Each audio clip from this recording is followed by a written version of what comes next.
Bonjour et bienvenue dans Une minute, un livre. Je vous parle aujourd'hui de cet ouvrage, Anne et Blanche, d'Avril Vaccaro, kinésithérapeute.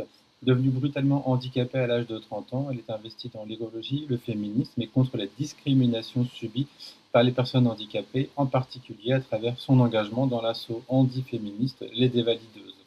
Un ouvrage aux éditions Double Ponctuation 2026.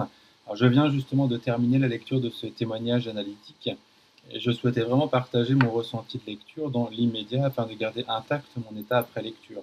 C'est une vraie claque, hein, j'ai sincèrement eu le ventre serré tout au long de la lecture.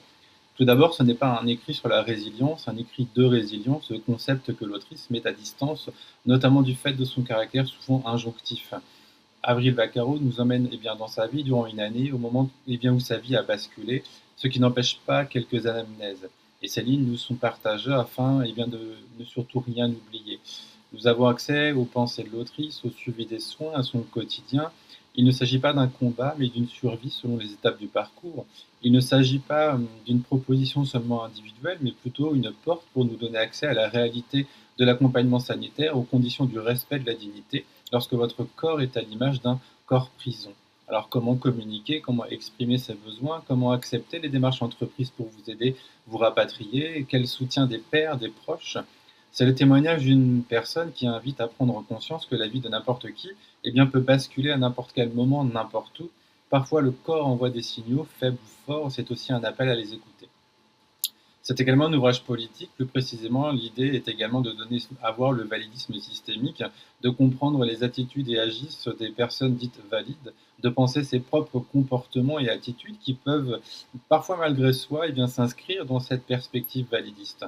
C'est comprendre que l'organisation structurelle ne permet pas une véritable vie non discriminante dans les aspects sociaux, matériels ou encore économiques. Il y a la loi, notamment 2005, et il y a l'application de la loi. Il y a la loi, mais il y a aussi l'accompagnement des mentalités, la manière dont on peut ne pas s'adresser à vous, vous silencier, vous ostratiser, vous stigmatiser. Et la rééducation ne concerne donc pas que les corps, mais les regards aussi. Alors cet écrit, c'est donc une occasion de politiser les vécus, les corps invalidés, de questionner également les questions éthiques et celles de l'aide à mourir. L'objectif ici est, je cite, de rendre la société plus juste envers les personnes ayant un handicap, qu'ils soient visibles ou invisibles, moteur, sensoriel, cognitif ou psychologique. C'est aussi redonner de la visibilité à des approches critiques du handicap, notamment issues des études CRIP féministes et queer. C'est questionner la société et ses systèmes de domination. C'est donc repolitiser ce qui est dépolitisé et c'est visibiliser ce qui est invisibilisé. Vraiment, je vous invite à découvrir ce texte. Bonne lecture et à bientôt.